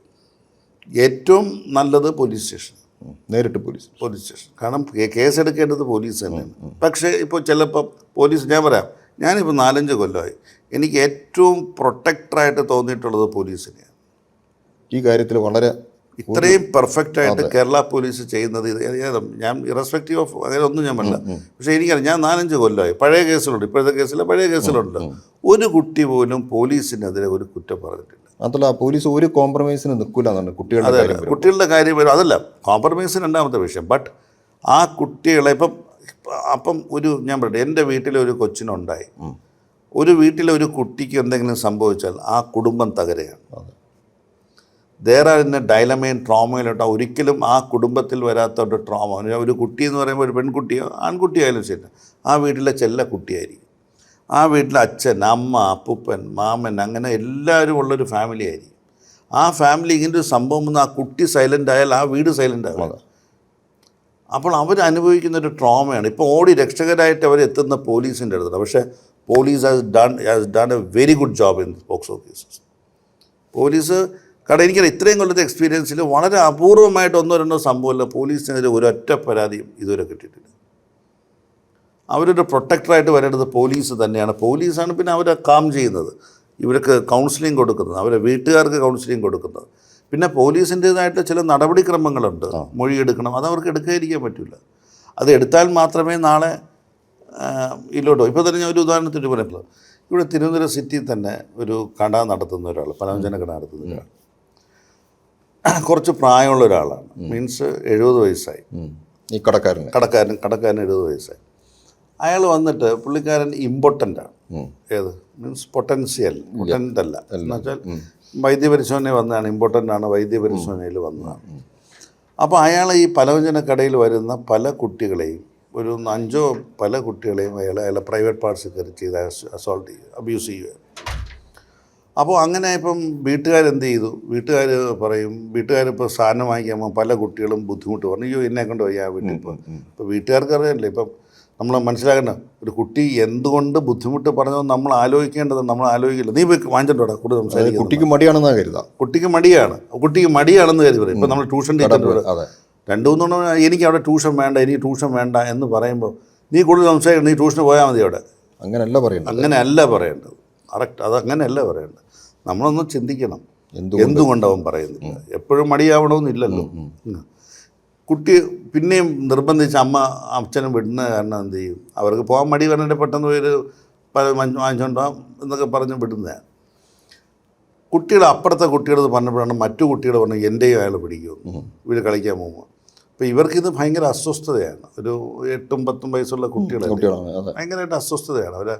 ഇപ്പം ഇത് പീരീഡ്സ് ആവുന്ന സമയമായതുകൊണ്ട് അവർക്കൊക്കെ ഈ പ്രൈവറ്റ് പാർട്സ് പിടിക്കുന്നതൊക്കെ അവർക്ക് ഭയങ്കര ബുദ്ധിമുട്ടുള്ള കാര്യമാണ്. ആരെങ്കിലും അങ്ങനെ ഉള്ള ഇത് സ്റ്റേജ് വന്നു. പിന്നെ കുട്ടികൾ അങ്ങോട്ടും ഇങ്ങോട്ടും പോയി. എന്നിട്ടും കുട്ടിയൊക്കെ വീട്ടുകാരത് പറയാൻ പേടി. കള്ളക്കഥയാണ്, ഇനി കടയിൽ പോകാൻ മടിച്ച് പറയുകയാണെന്ന് പിഞ്ചും ഇതാണ്, അവർക്കറിയില്ല. അവസാനം എന്ത് ചെയ്തു? ഇവർ സംസാരിക്കുന്ന ടോക്ക് കേട്ട ഈ ഒരു കുട്ടിയുടെ അമ്മായി എന്ത് ചെയ്തു? വിളിച്ച് പെരട്ടി സംസാരിച്ചപ്പോഴത്തേക്കാണ് പറയുന്നത് ഇങ്ങനെ അയാൾ തന്നെയാണ് പിടിക്കുന്നത്. അങ്ങനെ പിടിച്ച് ആരെയൊക്കെ പിടിച്ചിട്ടുണ്ടപ്പോൾ ഇവരെ കൂട്ടുകാരികളെല്ലാം പിടിച്ചിട്ടുണ്ട്. അങ്ങനെ പിടിച്ചു വന്നപ്പോൾ എന്ത് ചെയ്തു? ഇവരെല്ലാം കൂടെ എന്ത് ചെയ്തു? ഒരു 6 പേരായി പോലീസിൽ കൊണ്ട് പരാതി കൊടുത്തു. പോലീസ് വന്നപ്പോൾ കുട്ടികളായതുകൊണ്ട് പോലീസ് തന്നെ വീട്ടിൽ വന്ന് മൊഴിയെടുത്തോളാം. അപ്പോൾ അങ്ങനെ ഒരു സംഭവം വന്നു. അപ്പോൾ അതിനിടയിൽ വേറൊരു സംഭവം നടന്നത്, ഈ സംഭവം അറിഞ്ഞ് ഉച്ചയ്ക്ക് കുട്ടിയുടെ അച്ഛൻ എൻ്റെ മോളെ പിടിക്കാനെന്നും പറഞ്ഞ് ഓടിച്ചെന്ന് ഇവനെ എടുത്തിട്ട് അടിച്ചു. കടക്കാരനെ എടുത്തിട്ട് അടിച്ചു, മണ്ടയൊക്കെ അടിച്ചു. എൻ്റെ ഭയങ്കര ഇതായി ഹോസ്പിറ്റലൈസ് ചെയ്തു അയാൾ. അങ്ങനെ ചെയ്തു. അപ്പോൾ എന്ത് ചെയ്തു? അപ്പോൾ ആ കേസ് ഇവൻ ബുദ്ധിമാനായിട്ട് എന്ത് ചെയ്തു? ഈ കടക്കാരൻ ബുദ്ധിമാനായ ഉടനെ തന്നെ കൊണ്ട് പരാതി കൊടുത്തിട്ട് പറഞ്ഞു ഇങ്ങനെയാണ് എന്നെ കടം തരാറുണ്ട്, അതുകൊണ്ട് അടിച്ചു. കാരണം മറ്റേ പരാതി പോകുന്ന അറിയാം. ആദ്യം ഇയാൾ പരാതി കൊടുത്തു, ഇയാളെ കേസ് കൊടുത്തു പോലീസ്. കാരണം ചോരയായിട്ട് വരുമ്പോൾ പോലീസ് സ്വാഭാവികമായിട്ട് കേസ് എടുക്കും. ഇപ്പം നിയമം കയ്യിലെടുക്കാൻ ആർക്കും അവകാശമില്ല. ഇവർ രാത്രി 8 മണിക്ക് ചെന്ന് മൊഴിയെടുത്തിട്ടാണ് ഇവയാൾക്കെതിരെയുള്ള കേസ് എടുക്കുന്നത്. അതായത് പെൺകുട്ടികളുടെ മൊഴി. കാരണം നിയമപ്രകാരം വീട്ടിൽ പോയി മൊഴി എടുക്കണമല്ലോ. വീട്ടിൽ പോയാണ് മൊഴി എടുക്കുന്നത്. അതും മഫ്റ്റിയിലാണ് പോകണം. പോലീസ് യൂണിഫോം പോകാൻ പാടില്ല, വണ്ടിയിലും പോകാൻ പാടില്ല. മൊഴിയെടുത്തപ്പോൾ എന്ത് ചെയ്തു? ഈ അടി നടന്നു. ഇവരെല്ലാം മെഡിക്കലിന് കൊണ്ടുപോയി. 2 കുട്ടികളെ മെഡിക്കലിന് കൊണ്ടുപോയപ്പോൾ ബാക്കി 6 കുട്ടികളങ്ങ് മാറി. എനിക്ക് കേസ് വേണ്ടെന്ന് വീട്ടുകാർ സമ്മതിച്ചില്ല. അവരിത് കണ്ടിട്ട് ഇത് അടി നടന്നു, ഇനി ഇഷ്യൂൻ്റെ പുറകെ പേടിച്ചു പോയി. അപ്പോൾ പേടിച്ചു പോയിട്ട് അവരെല്ലാം മാറി താമസം മാറിപ്പോയി. പലരും അതിൽ 2-3 താമസം മാറിപ്പോയി. രായ്ക്ക് രാമനെ വീട് വിട്ടുപോയി. മീൻസ് വാടകക്കാരാണ്. ഇനി കേസിൻ്റെ പുറകെ പോകാൻ വയ്യ എന്നൊരു ധാരണയായിപ്പോയി. പക്ഷേ ആ കേസ് വന്നപ്പോഴത്തേക്ക് ഈ മറ്റേ പ്രതിഭാഗത്തിൻ്റെ പ്രധാന ഡിഫൻസ് ആണ് അച്ഛൻ ഈ അടി മറയ്ക്കാൻ വേണ്ടി മറ്റേ കേസ് കൊണ്ടുവന്നതാണ്. അപ്പോൾ ഈ കേസിൽ ഈ കൗണ്ടർ കേസ് കൗണ്ടർ കേസ് അതിന് കൗണ്ടർ കേസ് ഈ അബ്യൂസ് സെക്ഷൽ അസോൾട്ട് കൗണ്ടർ കേസാണ്. അച്ഛൻ ഇയാളെ അടിച്ചപ്പം ഇയാൾ കൊടുത്ത പരാതിക്കും മറുപരാതിയായിട്ട് കള്ളക്കേസ് കൊടുത്താണെന്നായിരുന്നു സംഭവം. അപ്പോൾ ഇതിനകത്ത് വന്നപ്പോൾ ഈ തെളിവെടുക്കാൻ സമയത്ത് ഞാൻ ഈ അച്ഛൻ്റെ അടുത്ത് പറഞ്ഞു. അച്ഛൻ കൃത്യമായിട്ട് പറഞ്ഞു എൻ്റെ മോളെ തൊട്ടു ഞാൻ അടിച്ചു. ഞാൻ അയാളെ ആദ്യമായിട്ടാണ് കാണുന്നത്. എൻ്റെ മോളെ തൊടാനുള്ള അവകാശം അയാൾക്കില്ല. ഞാൻ അടി കൊടുത്തു. ഞാൻ ഒരു അച്ഛനാണ് അടിച്ചു. കേസ് വന്നാൽ ഞാൻ നോക്കാതെ അടിച്ചു. അപ്പം ഞാൻ നിയമമൊന്നും ഞാൻ നോക്കിയില്ല. എൻ്റെ മോളെ സുരക്ഷിതത്വം മാത്രമേ നോക്കൂ. പക്ഷേ കേസിൽ പ്രതിയെ ശിക്ഷിച്ചു. അയാൾ ഈ അമ്മാവനെ ശിക്ഷിച്ചു. 15 കൊല്ലം എന്തോ ശിക്ഷിച്ചു. ഇമ്പോർട്ടൻ്റ് ആയിട്ട് പോലും. കാരണം തെളിവ് കൃത്യമായിട്ട് കുട്ടികൾ കൃത്യമായിട്ട് 2 കേസിൽ ഈ കടക്കാരനെ 2 കേസിൽ ഈ കടക്കാരനെ ശിക്ഷിച്ചു. ഈ 2 കുട്ടികളുടെ പിന്നെ ഇയാൾ ആംബുലൻസിനാണ് ആശുപത്രി കൊണ്ടുപോയത്. കാരണം അത്രത്തോളം വയ്യാത്ത സ്ഥിതി അപ്പോഴത്തേക്ക് കേസ് നടക്കുമ്പോൾ ആംബുലൻസ് തന്നെയാണ് ജയിലിൽ കൊണ്ടുപോയി ശിക്ഷിച്ച് ജയിലിൽ കൊണ്ടുപോയത് ആംബുലൻസിൽ തന്നെയാണ്. അപ്പോൾ അതുകൊണ്ട് അപ്പോൾ അതുകൊണ്ട് ഞാൻ പറഞ്ഞ നമ്മൾ വികാരപരമായിട്ട് ചില വീട്ടുകാർ ഇടപെടുമ്പോൾ അത് പുതിയ കാര്യമല്ല. പുതിയ കാര്യമല്ല. ഇപ്പം ചിലപ്പോൾ എല്ലാവരും അച്ഛന്മാരും ശാന്തമായിട്ട് കേസിൻ്റെ പിറകെ പോകണമെന്നില്ല. അതെ അതെ. ബന്ധുക്കളും എല്ലാം തന്നെ പെട്ടെന്ന് അവർ റിയാക്ട് ചെയ്യും. അപ്പോൾ റിയാക്ട് ചെയ്യുമ്പോൾ ഇങ്ങനെയുള്ള പ്രശ്നങ്ങൾ ഉണ്ടാവും എന്നതാണ് ഞാൻ പറഞ്ഞത്. പണ്ട് മഞ്ചേരിയിൽ ഒരു അച്ഛനെ മകളെ പീഡിപ്പിച്ച അതെ, അത് വലിയൊരു കൃഷ്ണപ്രിയ കേസിൽ, കൃഷ്ണപ്രിയ എന്നാണ് പേര്, ഞാൻ മലപ്പുറത്ത് പേര് ചെയ്യുന്നതാണ്, വെടിച്ചു കൊന്നു. അങ്ങനെയുള്ള സംഭവങ്ങൾ സിനിമ വന്നിട്ടുണ്ട്, സിനിമയും വന്നു. ഈ വിജയ്, ഇത് പറയുമ്പോഴേ നമുക്ക് വേറെ വിഷയമുള്ളത്, ഇതെല്ലാം നമ്മുടെ മുമ്പിൽ നിൽക്കുന്നുണ്ട്. കൃത്യമായ സംഭവങ്ങൾ നടക്കുന്നു, പോലീസ് കുറ്റമറ്റ രീതിയിൽ അന്വേഷിക്കുന്നു, നിങ്ങൾ പ്രോസിക്യൂഷൻ അത് കൃത്യമായി കോടതിയെ ബോധ്യപ്പെടുത്തുന്നു, കോടതി അർഹമായ ശിക്ഷ കൊടുക്കുന്നു. ഇതെല്ലാം ഒരു ഭാഗത്ത് നടക്കുമ്പോഴും വളരെ ചില കേസിലെങ്കിലും ഇത് ശരിക്കും ദുരുപയോഗിക്കുന്നില്ലേ? ഉറപ്പായിട്ടും ഉണ്ട് റഷീദ്, ദുരുപയോഗമുണ്ട്. ഇപ്പോൾ കുടുംബവുമായി ബന്ധപ്പെട്ട് ചില തർക്കങ്ങൾ വരികയാണെങ്കിൽ നമുക്കത് സംശയത്തോടു കൂടിയേ നോക്കാൻ പറ്റും.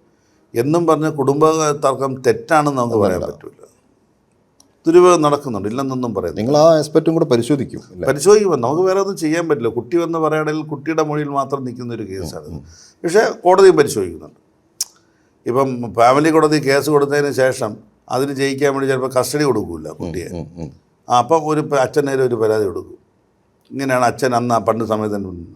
ഈ പരാതി കൊടുക്കുമ്പോൾ ഇതൊരു മിസ്യൂസാണ്, ഇത് വലിയ കേസാണ്, ഇതൊരു സെഷൻസ് കേസാണ്, പോക്സോ കേസ്. അതൊക്കെ കോടതി നോക്കി കണ്ടേ ചെയ്യാറുള്ളൂ.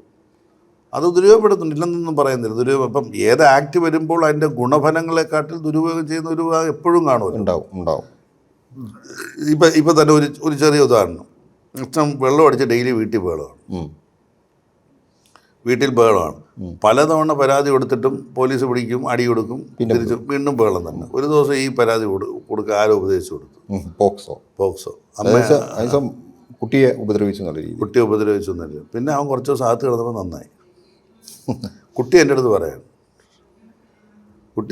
പറയാണ്, ഞാൻ നിങ്ങളുടെ സൗകര്യം പോലെ നമുക്ക് ചെയ്യാൻ പറ്റും, നമുക്ക് എന്ത് ചെയ്യാൻ പറ്റും? ബഹളം വയ്ക്കാണ്ട് ഏതോ മാമൻ പറഞ്ഞാണ്, സൈകിട്ട് ഞാൻ ഇങ്ങനെ പറഞ്ഞാണ്, സോറി എൻ്റെ അച്ഛൻ ഇങ്ങനെയൊന്നും ചെയ്തിട്ടില്ല. ഈ കടക്കാവൂരിലെ കേസും ഇങ്ങനെ ആയിരുന്നല്ലോ, അമ്മയ്ക്കെതിരെ. അല്ല, ഞാൻ പറഞ്ഞ ഇതൊരു ചെറിയ ഉദാഹരണം പറഞ്ഞ. ഇതുപോലെ തന്നെ വേറൊരു കേസ് ഞാൻ നേരത്തെ നമ്മൾ ഇടയ്ക്ക് പറഞ്ഞിട്ട് അത് മാറിപ്പോയതാണ്. ഈ ആൺകുട്ടികളുടെ പീഡനം ഒരിടത്തും വരുന്നില്ല. അത് ആരും അങ്ങനെ ഒരു അഡ്രസ്സ് ചെയ്യുന്നില്ല. പക്ഷേ ഞാൻ പറയുന്നത് ഏറ്റവും കൂടുതൽ പീഡനത്തിന് ഇരയാവുന്ന ആൺകുട്ടികളാണ്. ആരും അറിയാത്ത ഒരു പീഡനമാണ്. ഇപ്പം തന്നെ ആൺകുട്ടികൾ അങ്ങോട്ട് പോകുമ്പോൾ പ്രൈവറ്റ് പാർട്സ് കയറി പിടിക്കുക, ഇതൊക്കെ സ്ഥിരമായിട്ട് നടക്കുന്ന കാര്യങ്ങൾ.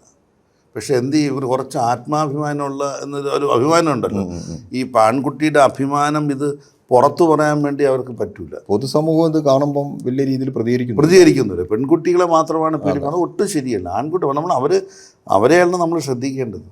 അവരെവിടെ പോകുന്നു, മൊത്തത്തിൽ ഞാൻ പറയാം, കുട്ടികൾ എവിടെ പോകും, കുട്ടികൾ ആരെ കാണുന്നു, കുട്ടികൾ എന്ത് ചെയ്യുന്നു, ഏതിടത്ത് നിൽക്കുന്നു, എവിടെ നിൽക്കുന്നു, ഈ വണ്ടിയിൽ പോയാൽ വണ്ടിയിൽ എവിടെയാണ് ഇരുന്നത്, കുട്ടികളുടെ മുഖം, കുട്ടികളുടെ കണ്ണുകൾ, കുട്ടികളുടെ നടപ്പ്, കുട്ടികളുടെ ശരീരം, ഇതെല്ലാം നമ്മുടെ രക്ഷിതാക്കൾ കൃത്യമായി നോക്കുക തന്നെ വേണം. അപ്പോൾ അത് പറയുമ്പോഴാണ് ഒരു കാര്യം കൂടി ഞാൻ പറഞ്ഞ, ഒരു ചലനം മാറിയാൽ എന്തുകൊണ്ട് നമ്മൾ തിരക്കേറിയ ജീവിതത്തിനിടയിൽ എല്ലാം വിട്ടുപോകുന്ന ഒരു കാര്യമാണ്. എന്ത് മക്കളെ എന്ത് സംഭവിച്ചു എന്ന് ചോദിക്കാൻ ഞാനടക്കം കുറ്റക്കാരാണെന്ന് ഞാൻ പറയാം. ഞാനടക്കം ഉള്ള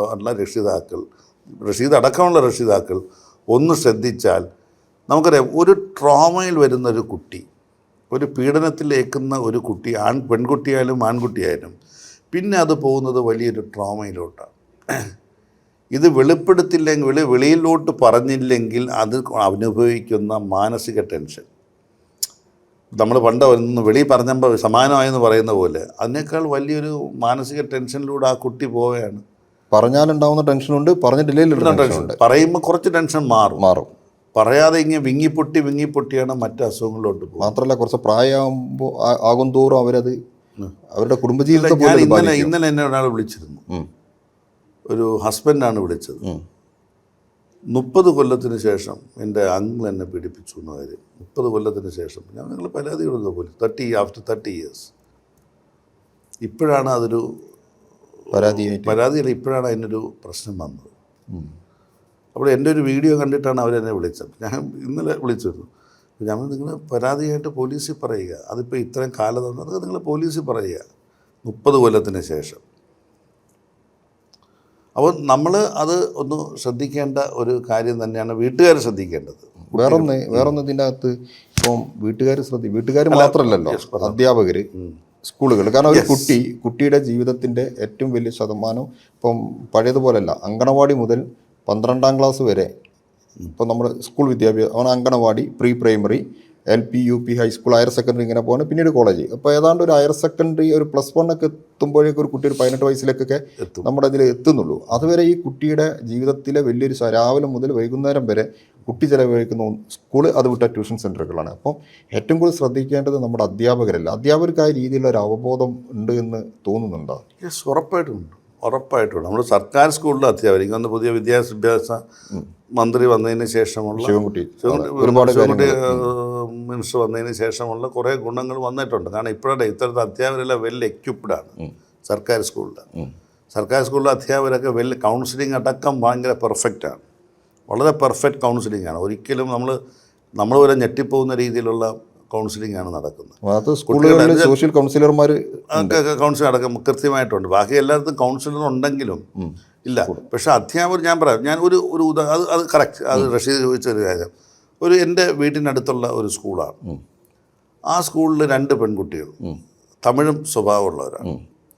തമിഴ്നാട്ടിൽ നിന്ന് വന്നവരായിരിക്കും. തമിഴ്നാട്ടിൽ വന്ന് ഇവിടെ താമസിക്കുന്ന അച്ഛനും അമ്മയ്ക്കും അയണിങ്ങാണ്, ഈ തേക്ക് അയണിങ്ങാണ്. അവർ പത്തനംതിട്ടയാണ് ചെയ്യുന്നത്. അപ്പോൾ ഇവിടെ ഒരു അമ്മൂമ്മയും അയണിങ്ങാണ്. അമ്മൂമ്മയുടെ കൂടെ ഇന്ന് കുട്ടിയെ പഠിപ്പിക്കുകയാണ്. പത്തനംതിട്ട അവർ പോകും. എല്ലാ ആഴ്ചയിലോ 2 ആഴ്ച കൂടുമ്പോൾ കുട്ടിയെ അങ്ങോട്ട് കൊണ്ടുപോയി അവരിങ്ങോട്ട് വരികയും ചെയ്യും. അപ്പോൾ ഈ കുട്ടിയെ സഞ്ചരിക്കുന്നതിന് വേണ്ടി ഒരു ഓട്ടോക്കാരനെ ഏൽപ്പിച്ചു. സ്കൂളിലേക്ക് കൊണ്ടുവരാനും അച്ഛൻ്റെ കൂട്ടുകാരനാണ്. അപ്പോൾ ഒരു ദിവസം ഇവരാണ് സ്ഥിരമായിട്ട് ഓട്ടോയിൽ കൊണ്ടുപോകുന്നത്. അപ്പോൾ ഒരു 2 ആഴ്ച പൊങ്കൽ സമയത്ത് അനിയത്തി ഇല്ലായിരുന്നു. അപ്പോൾ ഈ മൂത്ത കൊച്ചിനെ മാത്രം. മൂത്ത കൊച്ച് കുറച്ച് സൈസുള്ള കുട്ടിയാണ്. അപ്പോൾ ഒരു ദിവസം ഇങ്ങനെ ഒരു ഉച്ചയ്ക്ക് ശേഷം നമ്മുടെ അവിടെ ഒരു പ്രദേശത്ത് ഒരു ഒഴിഞ്ഞ മൂലയിൽ കൊണ്ടുവരുത്തി ഭക്ഷണമൊക്കെ കഴിച്ചു. കുട്ടിക്ക് ഐസ്ക്രീമൊക്കെ വാങ്ങിച്ചു കൊടുത്തു എന്നൊക്കെ പറഞ്ഞ് വാങ്ങിച്ചു. അങ്ങനെ 2-3 ദിവസം നിന്ന് ഭക്ഷണം കഴിച്ചു. ഒരുമിച്ചിരുന്ന് ഭക്ഷണം കഴിച്ചു. ഇയാളും ഇത് ഓട്ടോയ്ക്കകത്തിരുന്ന് നോക്കിയാൽ അച്ഛനും മോളും കൂടെ ഭക്ഷണം കഴിക്കണമെന്ന് തോന്നുന്നു. ആളുകൾ കാണുമ്പോൾ അങ്ങനെ ചോദിക്കുന്നില്ല, ഭക്ഷണം കഴിക്കുകയാണ്. ചിലപ്പോൾ ഒരു പബ്ലിക് പ്ലേസിലാവും. പബ്ലിക് പ്ലേസ് വെച്ചാൽ മീൻസ് ഒഴിഞ്ഞൊരു സ്ഥലം, ആളധികം വരാത്ത പബ്ലിക് പ്ലേസ്, മെയിൻ റോഡ് തന്നെയാണ്. അപ്പോൾ അങ്ങനെ ചെയ്യണപ്പോൾ 3ാമത്തെ ദിവസം എന്ത് ചെയ്തു, പതുക്കെ ഇയാൾ ചെന്ന് ഇയാളെ കുട്ടിയെ കൈവച്ചു, അസോൾട്ട് ചെയ്തു, എല്ലാം സെക്ഷലി ചെയ്തു. അപ്പോൾ അന്നത്തെ ദിവസം കാര്യമായി ചെയ്യില്ല. തൊട്ടടുത്ത ദിവസം 2 ദിവസം കഴിഞ്ഞിട്ട് ആ ഓട്ടോയ്ക്കകത്തിട്ട് തന്നെ കുട്ടിയെ റേപ്പ് ചെയ്തു. കുട്ടിക്കൊന്നും പറയാൻ പറ്റാത്ത സ്ഥിതിയായി. കാരണം കുട്ടി അമ്മൂമ്മയുടെ കൂടെയാണ് താമസിക്കുന്നത്. അമ്മൂമ്മ ഭയങ്കര അറഗൻ്റാണ്. എന്തെങ്കിലും വന്നാൽ ഈ കുട്ടിയുടെ ബാക്കിൽ ചട്ടുമിട്ട് പൊള്ളിപ്പിച്ചിട്ടൊക്കെ ഉണ്ട് അമ്മൂമ്മ. അപ്പോൾ അമ്മൂമ്മ അടുത്ത് പറയാൻ വയ്യ. അമ്മൂമ്മ ഭയങ്കര അറഗൻ്റായിട്ടുള്ള സ്ഥിതിയാണ്. അങ്ങനെ വന്നപ്പോഴത്തേക്ക് അങ്ങനെ വന്ന് കുട്ടി ഇത് പുറത്ത് പറയില്ല. പിന്നെ എന്ത് ചെയ്തു, ഈ പ്രതിയുടെ മകൾ ഡിഗ്രിക്ക് പഠിക്കുകയാണ്. ഈ ഓട്ടോ ഡ്രൈവറുടെ മകൾ ഡിഗ്രിക്ക് പഠിക്കുകയാണ്. അപ്പം എന്ത് ചെയ്തു, കുട്ടിയെ പിന്നെ അപ്പം അമ്മമ്മയുടെ അടുത്ത് പറഞ്ഞു, ഇന്ന് എൻ്റെ മോക്ക് കാണണമെന്ന് ഞാൻ മോളെ വീട്ടിൽ കൊണ്ടുപോകണമെന്നൊക്കെ പറയും. അപ്പം അമ്മമ്മയ്ക്ക് കയറൊന്നുമില്ല, എവിടെ കൊണ്ടുപോകേണ്ടതെന്ന് പറയും. പക്ഷേ എന്ത് ചെയ്തു, ഇയാൾ ഈ കൊച്ചിനെ വിറ്റു, വേറെ ആൾക്ക് വിറ്റു. അതായത് ഈ വീട്ടിൽ മകളൊന്നും ഉണ്ടാവില്ല.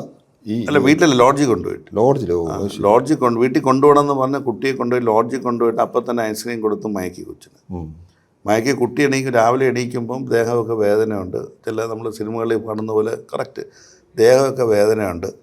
ഈ ഒരു ലേഡി അവിടെ ഉണ്ടായിരുന്നു. അപ്പോൾ മീൻസ് അതായിരുന്നു ആ കുട്ടിക്കാരൻ ലേഡി ഉണ്ടായിരുന്നു. അപ്പോൾ ഇയാൾ വലിയ റാക്കറ്റിൻ്റെ ഭാഗമാണ്. അങ്ങനെ 1-2 ദിവസം ഈ കുട്ടിയെ ലോഡ്ജിൽ കൊണ്ടുപോയി. അപ്പോൾ ഞാൻ പറഞ്ഞ അത് 9ാം ക്ലാസ്സിലോ 8ാം ക്ലാസ്സിലോ പഠിക്കുന്ന കുട്ടിയാണ്.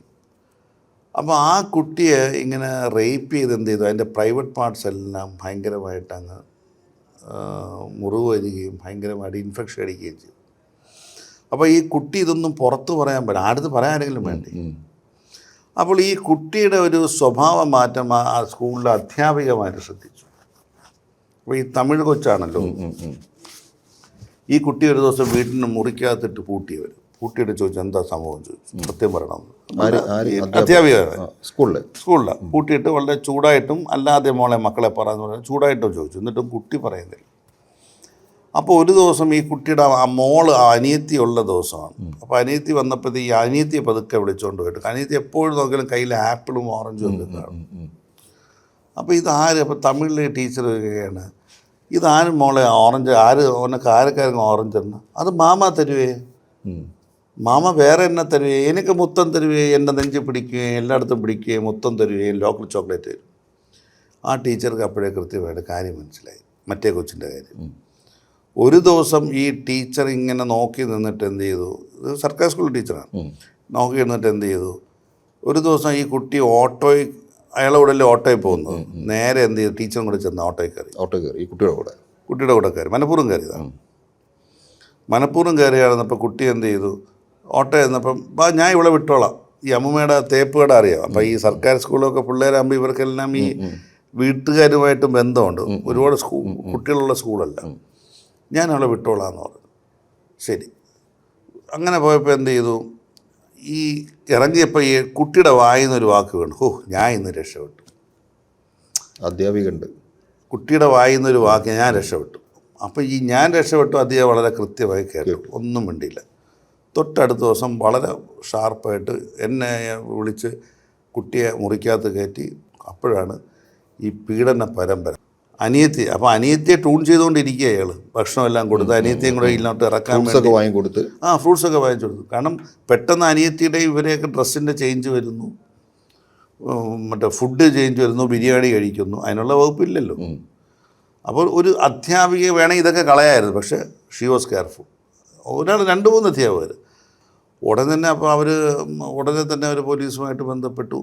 ബാക്കി കാര്യങ്ങൾ ചെന്നപ്പോൾ ഉടനെ തന്നെ അവർ മെഡിക്കൽ എടുത്തപ്പോഴുള്ള സംഭവം, താഴെ മൊത്തം ഇൻഫെക്ഷനായിരുന്നു.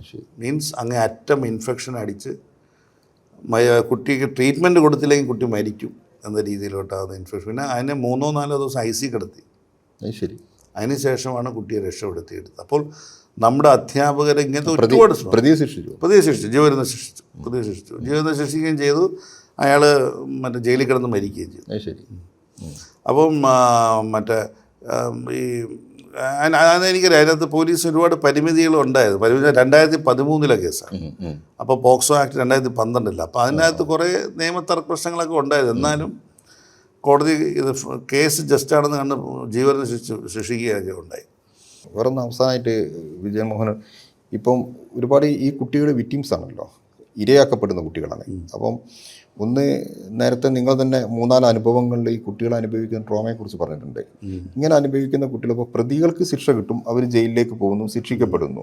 അപ്പോഴും ഈ കുട്ടികളുടെ ഉള്ളിലുള്ള ഈ പ്രശ്നം കുട്ടിയുടെ മനസ്സിൽ നിന്ന് പോകുന്നില്ല, കുട്ടി അനുഭവിച്ചത് അവിടെ കെടുക്കുന്നുണ്ട്. അപ്പോൾ അവരെ അതിന് മുക്തമാക്കുന്നതിന് അവർക്ക് പിന്നീട് നമ്മുടെ കോടതിയോ അല്ലെങ്കിൽ നമ്മുടെ സംവിധാനങ്ങളോ ഈ കുട്ടികൾക്ക് എന്ത് പിന്തുണയാണ് നൽകുന്നത്? എന്തെങ്കിലും സംവിധാനങ്ങൾ നമുക്കുണ്ടോ? അതിന് യാതൊരു സംവിധാനങ്ങളുണ്ടെങ്കിലും പക്ഷേ നമ്മുടെ രക്ഷിതാക്കൾ അത് ശ്രദ്ധിച്ചാൽ മാത്രമേ പറ്റുള്ളൂ. കാരണം ഈ സംവിധാനങ്ങളെല്ലാം നമ്മൾ ഉണ്ടെങ്കിൽ, ഇപ്പോൾ നാളെ ഒരു കുട്ടി വന്നു കേസ് കഴിഞ്ഞു, പിന്നെ പോലീസ് എപ്പോഴും ഇതിൻ്റെ പിറകെ നടക്കാനുള്ള സംവിധാനം പോലീസിന് കഴിയില്ല. വേറെ കേസുകൾ വരും, മാത്രമേ കേസിൻ്റെ പിന്നെ കുട്ടി പിന്നെ ഈ ഒരു കേസ് എടുത്ത് കുറച്ചു കാലം കഴിഞ്ഞ് പിന്നെ CWC എടുത്തൊക്കെ കൗൺസിലിംഗ് കൊടുത്തതിന് ശേഷം കുട്ടി പിന്നെ ഇവിടെ വരുമല്ലോ, ഏതാ ഈ വീട്ടുകാരോടൊപ്പം ആവുമ്പോൾ പിന്നെ അതിന് ശേഷം കുട്ടി നോർമൽ ലൈഫിലങ്ങ് പോവുകയാണ്. പക്ഷെ അത് വീട്ടുകാർ ശ്രദ്ധിക്കണം. ഇടയ്ക്കിടയ്ക്ക് ഒരു കൗൺസിലിംഗ്, വീട്ടിലെ കൗൺസിലിംഗ് തന്നെ മതി ധാരാളം. വെളിയിൽ കൊണ്ട് കൗൺസിലിംഗ്, ഇപ്പം ഓരോ കൗൺസിലറും ഓരോ രീതിയിൽ കൗൺസിലിംഗ് നടത്തും. വീട്ടിലെ കൗൺസിലിംഗ് തന്നെയാണ് ഏറ്റവും പ്രധാനപ്പെട്ടത്. കുട്ടിക്കുള്ള കെയർ, നമ്മൾ കൊടുക്കുന്ന കെയർ തന്നെയാണ് ഏറ്റവും വലിയ കൗൺസിലിംഗ്. ഞാൻ ഇൻക്ലൂഡിങ് മീ, എന്നെ ഉദ്ദേശിച്ചും റഷീദ് ഉദ്ദേശിച്ചും ഞാൻ പറയാം, നമ്മൾ കൊടുക്കുന്ന കെയറാണ് ഏറ്റവും നല്ല കൗൺസിലിംഗ് ആയിട്ടാണ് എനിക്ക് തോന്നിയിട്ടുള്ളത്. ഞാനിൻ്റെ ഒരു എക്സ്പേർട്ടൊന്നുമല്ല, പക്ഷേ ഞാനിപ്പോൾ ഒരു 5 കൊല്ലത്തിനിടയിൽ 1000-ഓളം കുട്ടികളെ ഞാൻ കണ്ടിട്ടുണ്ട്. ഈ മേഖലയിലുള്ള 1000 കുട്ടികൾ, ഒരു 800-ഓളം കുട്ടികളെ ഞാൻ കണ്ടിട്ടുണ്ട്. അപ്പോൾ എൻ്റെ ഒരു ഇത് തന്നെയാണ് നമ്മൾ വീട്ടുകാർ കൊടുക്കുന്ന കൗൺസിലിംഗ് തന്നെയാണ്. ഇപ്പോൾ വീട്ടുകാർക്ക് അതിനുള്ള സമയമില്ലെങ്കിൽ വെളിയിൽ കൊടുത്ത് കൗൺസിലിംഗ് കൊടുക്കുക. അല്ലെങ്കിൽ കൗൺസിലിംഗ് പലരും പല രീതിയിലാണ് കൗൺസിൽ ചെയ്യുന്നത്. Whether it is a right one or wrong one we cannot say. അതൊരു കറക്റ്റായിട്ട് ഒരു സംഭവം ചെയ്യണമെന്നില്ല. ആണുങ്ങൾ വിക്ടിമാകുമ്പോൾ ശ്രദ്ധിക്കേണ്ട കാര്യം, അവർക്ക് കൗൺസിലിംഗ് അത്യാവശ്യമാണ്. അല്ലെങ്കിൽ ഒരു പ്രതികാരഭാവം അവരുടെ ഇടയിൽ എല്ലാവർക്കും ഇല്ല. ആൺകുട്ടികളെല്ലാം പെൺകുട്ടിയൊക്കെ ഉണ്ട്, പക്ഷേ ഇത് കുറച്ച് കൂടുതലാണ്. നല്ലത് സാധ്യതകൾ കുറച്ച് കൂടുതലാണ്. ഇപ്പം നമ്മളെ ഇത്തരം കേസുകൾ സമൂഹത്തിൽ ഇത് പണ്ടുണ്ട്. ഈ കുട്ടികളെ ചൂഷണം ചെയ്യുക എന്നുള്ളത് പണ്ടുണ്ട്, അത് കുടുംബത്തിനകത്തുണ്ട്, നമ്മുടെ പൊതു ഇടങ്ങളിലുണ്ട്, അതുപോലെ തന്നെ ആരാധനാ കേന്ദ്രങ്ങളിലുണ്ട്. അങ്ങനെയൊക്കെ ഒരുപാട് കേസുകൾ നമ്മൾ കേൾക്കുന്നുണ്ട്. പക്ഷേ ഇപ്പം ഇത് റിപ്പോർട്ട് ചെയ്യുന്നു, കേസുകൾ റിപ്പോർട്ട് ചെയ്യുന്നു. കുട്ടികൾക്ക് ഇങ്ങനെ ഒരു നിയമം ഉണ്ടെന്ന് കുട്ടികൾക്ക് അറിയാം, അത് സ്കൂളിൽ നിന്ന് അറിയാം, അല്ലെങ്കിൽ കുട്ടികൾ ഈ ബാലസഭകളിലും ബാലസംഘങ്ങളിലൊക്കെ പോകുന്ന കുട്ടികളത് പഠിപ്പിക്കുന്നുണ്ട്. അവർ വിജയമോഹൻ പറഞ്ഞതുപോലെ അവരിതിനെക്കുറിച്ച് നല്ല ബോധവായിട്ടാണ് ഇവർ. ഇത് കുറയ്ക്കാൻ എന്തെങ്കിലും മാർഗമുണ്ട്? അതായത് ഒന്ന്, അത്യാവശ്യം മാനസിക പ്രശ്നമുള്ളവർ തന്നെയാണ് ഈ കേസുകളിൽ വരുന്ന പല പ്രതികളും. പ്രത്യേകിച്ചും പ്രായമുള്ള നിരവധി പേര് ഈ കേസുകളിൽ പ്രതിയാണ്ട് 80 വയസ്സും 90 വയസ്സൊക്കെ ഉള്ള ആളുകളാവുന്നുണ്ട്. അതും സ്വന്തം വീട്ടിലുള്ള കൊച്ചുമക്കളെ അല്ലെങ്കിൽ വളരെ അടുത്ത ബന്ധുക്കളാണ് ഇവർ ഈ രീതിയിൽ പീഡിപ്പിക്കുന്നത്. അപ്പം ഒരു സൈക്കോളജിക്കലായിട്ടുള്ള ഒരു പ്രശ്നം അവിടെ ഉണ്ടെങ്കിൽ പോലും ഇതിൽ നിന്ന് നമ്മുടെ പുതിയ തലമുറയെ മുക്തമാക്കാൻ എന്താണ് ഒരു മാർഗം? അതിൽ റഷീദ് ചോദിച്ചത് വളരെ ആപ്റ്റായിട്ടുള്ളൊരു ക്വസ്റ്റ്യനാണ്. ഇപ്പം ഞാനിതിന് വലിയ എക്സ്പേർട്ട് അല്ലെങ്കിൽ നമ്മുടെ ഇത്രയും കാലത്തെ അനുഭവം വെച്ച് ഒറ്റ കാര്യമേ പറയാനുള്ളൂ, നമ്മൾ ശ്രദ്ധിക്കുക. കുട്ടികളെ തന്നെ ശ്രദ്ധിക്കുക, വീട്ടുകാർ അതിനേക്കാൾ ശ്രദ്ധിക്കുക. കുട്ടികളുടെ മുഖത്ത് വരുന്ന മാറ്റം, കുട്ടികളുടെ ചലനം, കുട്ടികളുടെ സൈലൻസ്, കുട്ടികളുടെ മെൻ്റൽ സ്ഥിതി, ഇത് നമ്മൾ റാപ്പിഡായിട്ട് ചെക്ക് ചെയ്തുകൊണ്ട് തന്നെ ഇരിക്കുക. പിന്നെ പീഡകരാരാണെന്ന് നമുക്കറിഞ്ഞുകൂടാ, അവരെ തടയാനും പറ്റില്ല, ഏത് സൈഡിൽ കൂടെ വേണമെന്ന് നമുക്ക് പറയാൻ പറ്റില്ല. പക്ഷെ നമുക്ക് പറയാൻ പറ്റും ഒരു നോ എന്നൊരു വാക്ക് പറയാൻ ഉള്ള ആർജവം നമ്മുടെ കുട്ടികൾക്കൊണ്ട് അത് പറയണം. അങ്ങനെ ഒരു നോ എന്നൊരു വാക്ക് പറഞ്ഞാൽ ഏവനായാലും പിന്നെ അവൻ വരില്ല. നോ, പറ്റില്ല. എൻ്റെ പ്രൈവറ്റ് പാർട്സിലും എൻ്റെ ബോഡിയും ടച്ച് ചെയ്യാൻ അധികാരമുള്ള ആർക്കാണ് അവർക്ക് മാത്രമേ ടച്ച് ചെയ്യാൻ പറ്റുള്ളൂ. സോ ഒരു നോ എന്നൊരു വാക്ക് പറഞ്ഞാൽ ആ കുട്ടിക്ക് ജീവിതത്തിലേക്ക് വരുന്ന വലിയൊരു യെസ് ആയിരിക്കും അത്. അത്ര യെസ്സുമാർ കുറേ ഉണ്ടാവട്ടെ. ഓക്കെ.